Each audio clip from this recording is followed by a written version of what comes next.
Siyabingelela, sinamukele ekhaya lapho sichaza khona amaphupho.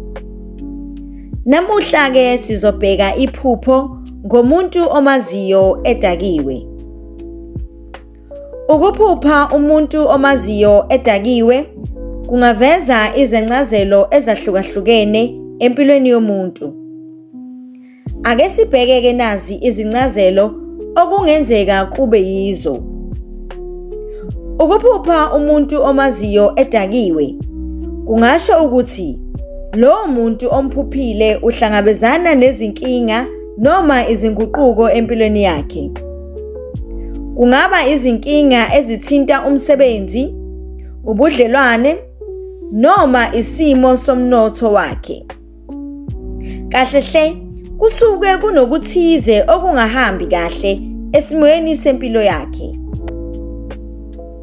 Uma umuntu edakiwe ephusheni, kungaba isibonakaliso sokuthi ulahlekelwa ukulawula impilo yakhe.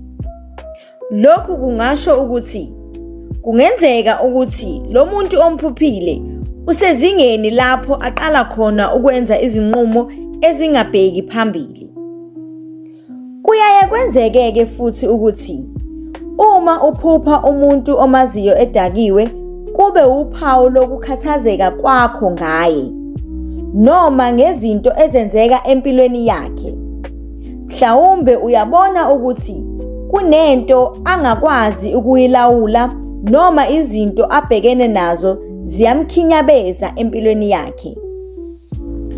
Uma ephusheni uzizwa sengathi ufuna ukumsiza loyo muntu odakiwe, lokhu kungasho ukuthi empilweni yakho yangampela unesifiso sokumsiza ezinkingeni abhekene nazo.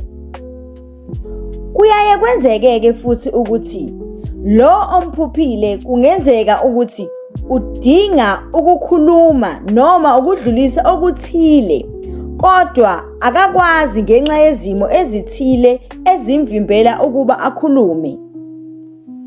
Ngamafuphi, ukuphupha umuntu omaziyo Edakiwe kuvame ukubonisa ukukhathazeka ngaye, imizwa engazange idluliselwe kahle, noma umqondo wokuthi angase adinga usizo kwezinye izimo angazithola ekuzo empilweni yakhe. Uma uba naleli phupho, kubalulekile ukumkhulekisa loyo omphuphile, ngoba kungenzeka uboniswa isimo sakhe nje ukuze umsize, umkhulekise ukuze akwazi ukunqoba leso simo. Siyabonga, nisale kahle.